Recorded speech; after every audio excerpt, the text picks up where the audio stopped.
tegang, bisa cenderung bahwa arahnya lebih takut, tapi bukan takut sama suaminya, tapi takut pada keadaan.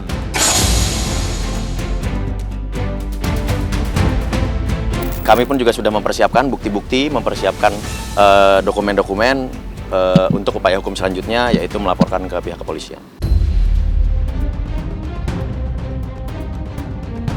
Masalah orang ketiga tidak kami ajukan di sini.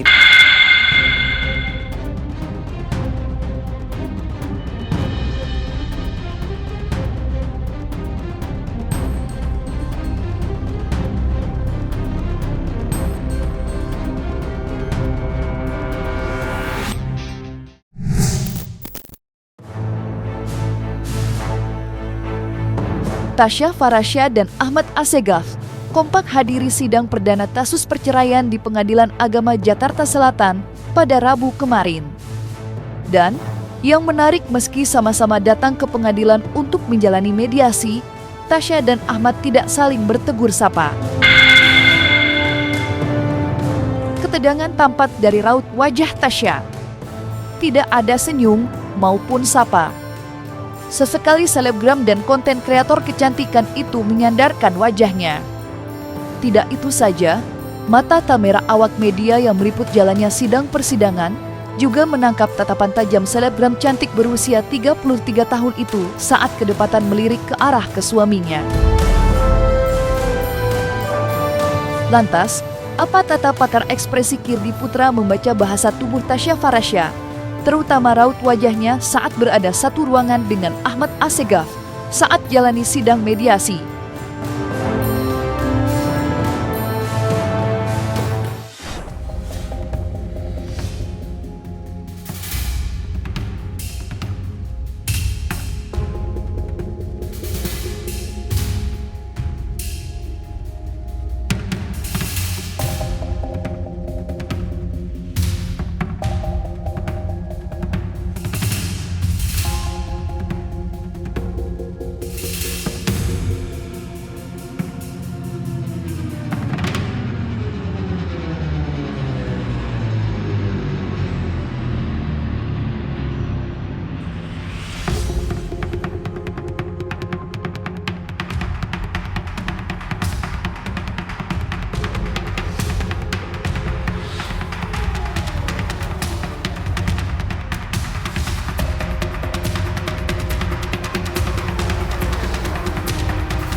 Buat saya itu bukan tatapan sinis sih ya.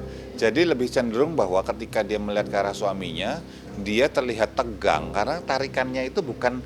Jadi kalau kita bicara sinis itu bisa ditandai dengan salah satunya adalah ketika melirik itu ada gerakan tarikan dari bagian wajah yang tidak balance itu kanan kiri. Ini nggak kelihatan. Jadi buat saya itu lebih cenderung pada ketegangan di samping sekitar pinggiran bibir gitu. Itu cenderung tadi tegang, bisa cenderung bahwa arahnya lebih takut, tapi bukan takut sama suaminya, tapi takut pada keadaan. Jadi tadi saya lebih memilih untuk kata-kata tegang dalam kondisi itu. Nah, begitu dia melihat ke arah lain, teman-teman media di belakang segala macam baru lebih loose. Jadi jelas sekali ada disparitas atau perbedaan yang jelas di antara keduanya. Ya jelas artinya bahwa dia cukup katakanlah terbebani juga dengan proses yang sedang dia jalani ini. Kalau dibilang bahwa lebih mudah karena dia misalnya merasa dirugikan dalam satu bentuk atau bentuk apapun gitu ya, enggak juga. Tetap perpisahan itu akan membuat dia merasa terbebani karena satu dan lain hal. Percabangan besar dalam kehidupan mereka, dia harus milih nih, mau terus atau mau pisah. Dan itu buat saya jadi beban, kelihatan. Seorang Tasya itu di dalam konteks ini, sidang perceraian itu merasa malu atas prosesnya.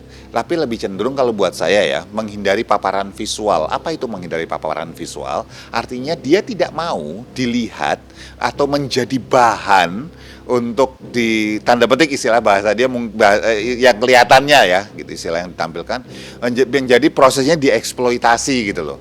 Jadi dia lebih baik banyakan nunduk, banyakan nggak usah berkomentar gitu, diam aja gitu. Dan ini bisa jadi juga adalah saran dari bisa jadi kuasa hukumnya. Jadi kita ya nggak tahu apakah itu memang dia sendiri atau kuasa hukumnya, hanya mereka yang tahu. Tapi yang jelas menunduk adalah salah satu cara untuk menghindari paparan visual, biar nggak perlu menghadapi. Kalau ketemu mata gitu jereng gitu kan, Kak jawab dong gitu misalnya, kan gak enak nolaknya gitu. Tapi kalau nggak ngelihat kan lebih enak untuk bilang enggak atau untuk dicuekin. Dan satu lagi nggak bisa dibaca.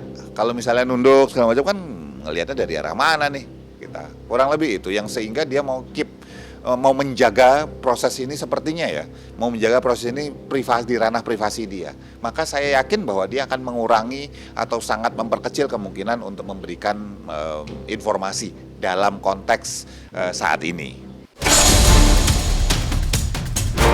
Jika gestur Tasya Farasya tampak tidak biasa saat hadir dalam satu ruangan dengan sang suami, di sidang perdana gugatan cerai yang diajukannya, berbeda dengan gestur sang suami, Ahmad Assegaf, yang terlihat rileks bahkan kerap melempar senyum pada awak media yang meliputnya. Dari bahasa Ahmad Assegaf yang kontras dengan yang diperlihatkan Tasya Farasya, lalu, apa kata pakar ekspresi mengenai gestur Ahmad Assegaf yang berbeda dengan Tasya Farasya? Apakah ada pesan di balik gestur keduanya? Itu artinya apa? Ya sama. Senyum di muka, senyum polite smile, senyum sopan, senyum basa-basi lah gitu. Dan itu artinya apa? Dia juga sebetulnya terbebani karena dia harus menampilkan senyum basa-basi. Karena orang yang nggak terbebani, orang yang ada beban, semuanya senyum-senyum aja udah gitu, lepas. Dan itu bisa kelihatan bedanya. Senyum yang tulus ikhlas itu lebih mengalir, lebih cair istilah fluid gitu. Misalnya seperti apa? Beberapa tarikan, misalnya tarikan ada garis dari pinggir hidung ke bawah, ini kelihatan, tarikannya jelas. Kemudian ada tarik samping mata itu kelihatan. Dan ini enggak, ya udah tarikan jalan sini aja udah. Gitu. Tapi tidak dibarengin bagian yang lain. Itu artinya apa? Ya tadi yang saya bilang bahwa dia senyum sopan aja, senyum jaga bahwa semua orang kan ya dia bermasalah ya, tapi kan tidak pada semua orang ini, kurang lebih kayak gitulah. Sidang perdana gugatan cerai Tasya Farasya dan Ahmad Assegaf yang digelar di Pengadilan Agama Jakarta Selatan yang beragendakan mediasi yang hasilnya akan disampaikan pada sidang berikutnya pada tanggal 8 Oktober 2025 mendatang. Dan saat keluar persidangan, Tasya Farasya dan Ahmad Assegaf enggan memberikan tanggapan dan lebih memilih diam saat ditanyai mengenai hasil mediasi keduanya. Lantas, apa kata kuasa hukum Tasya Farasya mengenai hasil persidangan Tasya dan suaminya? Benarkah Tasya sudah terlebih dahulu ditalak cerai sebelum mengajukan gugatan di pengadilan agama? Lalu, apa alasan dibalik gugatan cerai yang diajukan Tasya pada suaminya?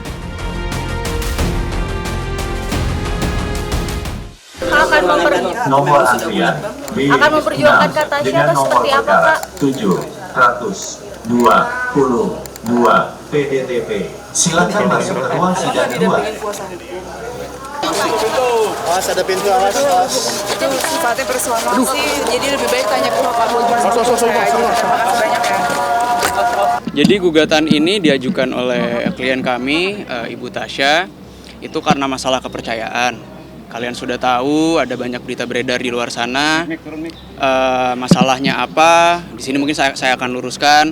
Yang menjadi titik berat adalah adanya dugaan. Ini dugaan, tapi kami telah ada data-datanya pada kami juga, telah kami pelajari semua. Adanya dugaan penggelapan dalam perusahaan untuk nominal cukup besar ya, cukup fantastis juga. Cuma tolong teman-teman ini bisa ditekankan, bisa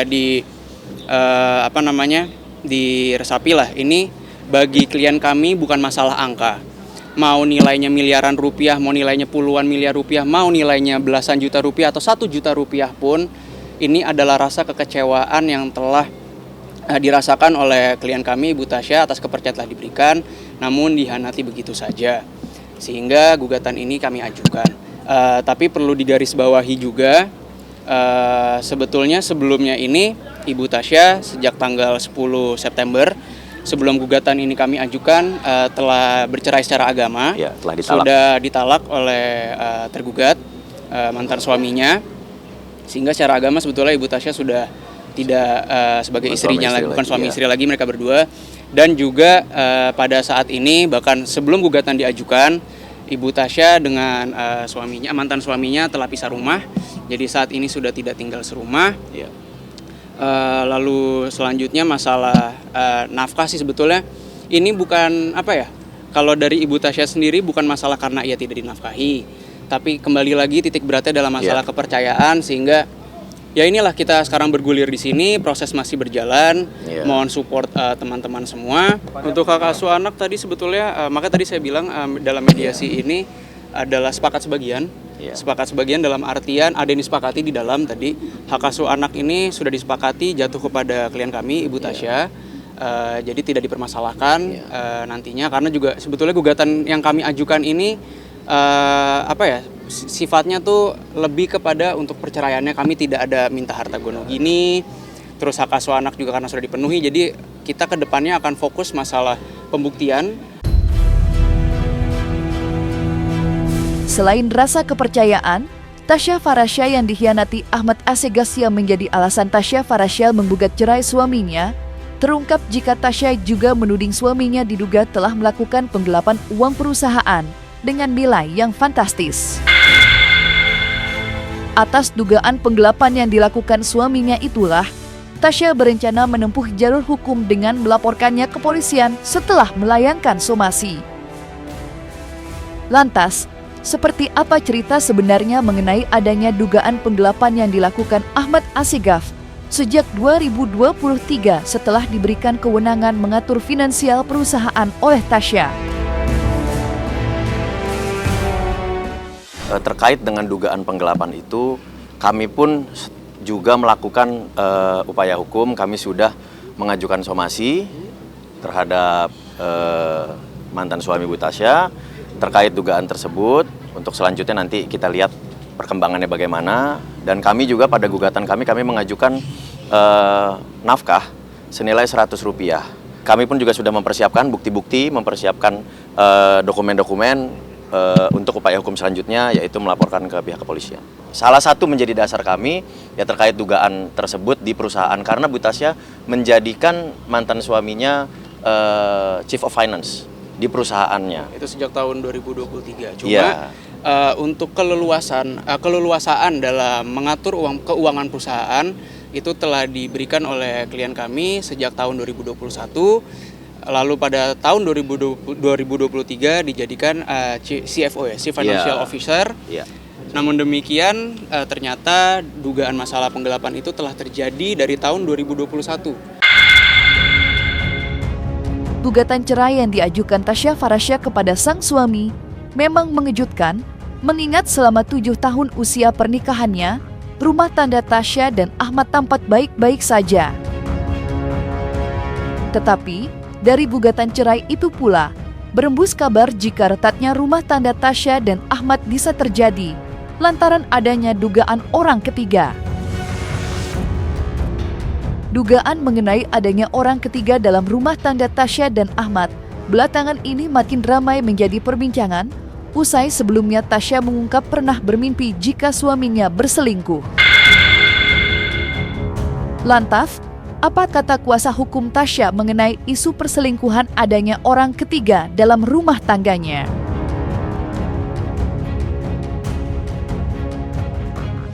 Itu sebelum gue tidur, terus gue malamnya gue mimpi. Gue mimpi dia selingkuhan Ahmad, tau gak sih? Gue mimpi suami gue selingkuh sama lo. Amit-amit banget. Terus gue pergokin di kamar mandi. Gue kayak lagi apa? Di kamar mandi ngapain? Lagi begitu. Iya coy. Oh my god.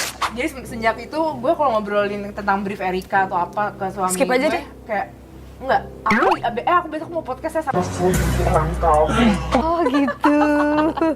tapi kamu selingkuh di dalam mimpi itu. Ma, aku salah apa ya, Itu kayak Kak? nyata gitu, dan sekarang aku bersama selingkuhan suami Halo, aku. siapa namanya? Itu mimpi bener-bener kayak real banget. Masalah orang ketiga tidak kami ajukan di sini, tidak kami taruh dalam dalil gugatan karena kami sendiri tidak megang bukti ya, bukti-bukti yang konkret. Jadi kalau memang itu ada di luar sana, berita itu di luar sana, mungkin teman-teman secara langsung melihat ya itu silakan kalian lah, mungkin teman-teman yang bisa menilai sendiri. Cuma dari kami fokus terhadap rasa kepercayaan itu aja. Bu Tasya ini kan dalam keadaan tekanan batin yang luar biasa.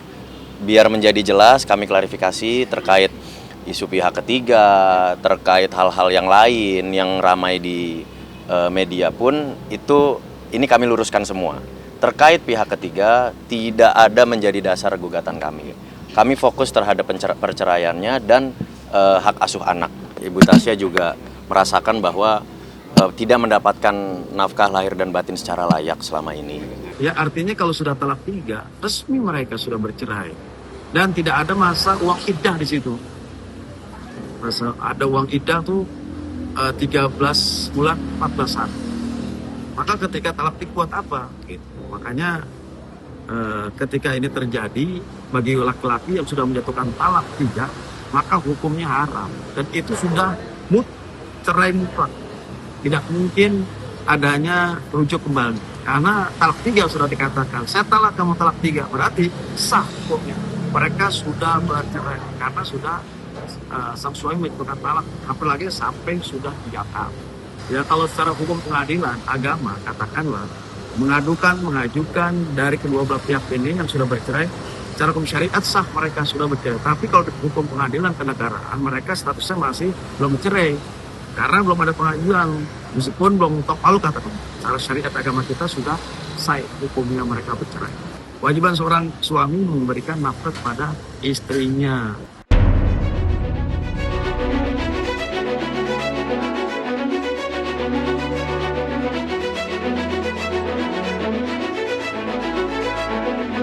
Nah, selesai sudah Cumi Lovers.